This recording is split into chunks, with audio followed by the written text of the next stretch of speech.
Hi everybody, it is Shadow Witch and we are back with another video. We have been having quite a challenge. This is yet our latest attempt.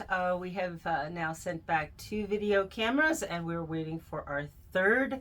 Apparently there is a new thing in vogue where they're sending out video cameras. You can buy them online, very reasonably priced, yet they have no internal microphones.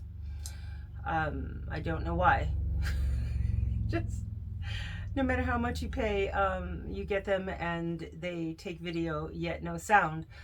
It's bizarre. It's like buying a car without an engine. So we have sent back them and we're getting a new one with a big microphone on it, and we know it has a microphone. So as soon as we get all our devices in order, we'll be putting out videos much more regularly. Until then, we're working with what we have. So thank you for being patient. Today we're going to talk about one of the myths that we encounter in the magical world all the time. I get asked about this at least once a month by customers that come in that will say, I'd really like to buy a tarot deck, or I'd really like to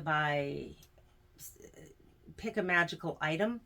They seem to vary from a wand to tarot decks to certain pieces of jewelry, and then it's followed up with, but I've been told I can't buy it for myself. I have to be gifted this item. I have to find the item. I have to, acquire it somehow without purchasing it. There's an old rumor or myth that tarot decks, you need to steal them. Don't do that. That's absolute. These are all lies.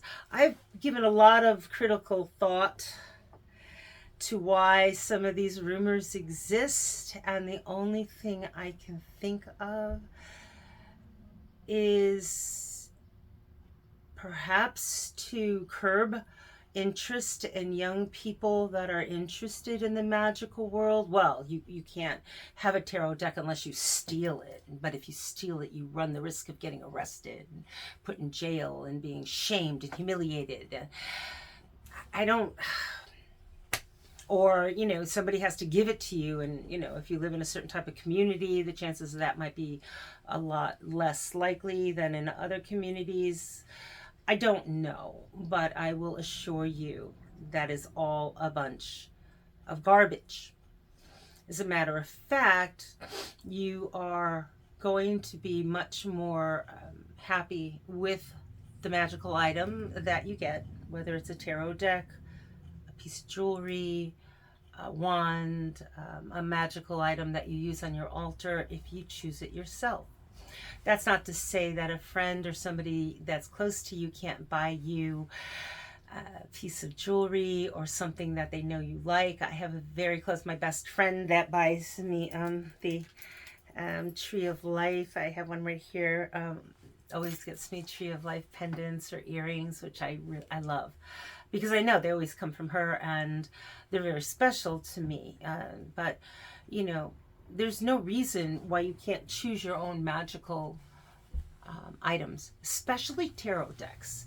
They're very, very unique. It's, if you can't read them, and it's not a matter of reading the book that comes with them, the tarot deck should be of a design, theme that you're really interested in. Some people love the steampunk deck. Some people like the Cats tarot deck. Some people like the, the goth tarot decks. There's vampire tarot decks.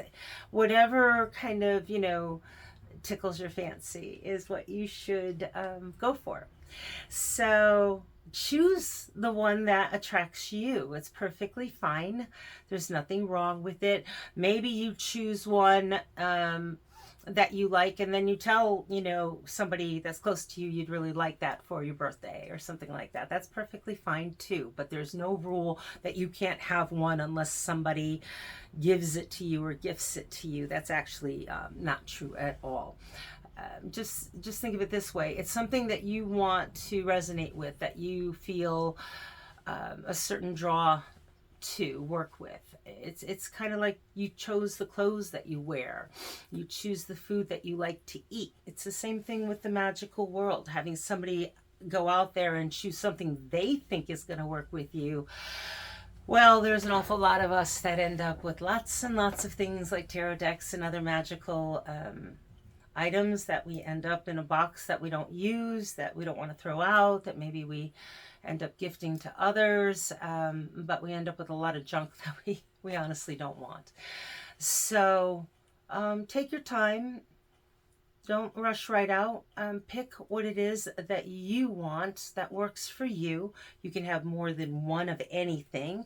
If you happen to like wands, I have plenty of wands. I make wands. I have more than one. I love pendulums. Way more than one pendulum. I have probably too many pendulums. I have them in the car, at home, here, upstairs, downstairs, in my pocketbook. I have them everywhere. There's no reason you can't have as many as you like. Rules like that, I always wonder who is it that's making these rules, and exactly who do they benefit? Usually no one, except maybe the person making the rules, that they think they can control others or something like that. Well, in the world of the witch, nobody can control us. So you do what feels right for you, and don't let anyone tell you that you can't go out and buy something for your magical altar or your altar room or your magical practice. So thanks for sticking around. This has been Shadow Witch. Remember to share, subscribe, and any questions, please ask. Only cool cats and kittens allowed. Have a great one. Thanks.